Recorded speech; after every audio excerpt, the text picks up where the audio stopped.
एउटा बिउ माटो मुनि चुपचाप उम्रन्छ। यसको प्रगति प्राय संसारमा अदृश्य नै हुन्छन्। यसको विपरीत रुखको पतन ठुलो स्वरमा र नाटकीय ढङ्गले हुन्छ।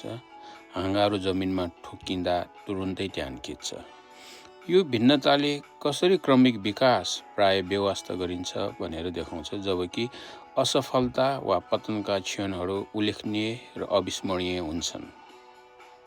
वृद्धिको मौन दृढताले अचानक पतनको दृश्य जस्तै ट्यान खिच्दैन।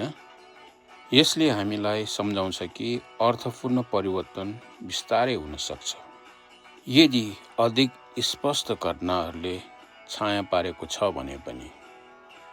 आशा छ यो जानकारीले तपाईहरुलाई प्रेरणा मिलोस् भन्दै आजको प्रस्तुतिबाट बिदा हुने अनुमति चाहन्छु। भिडियो हेर्नु भएकोमा धेरै धेरै धन्यवाद।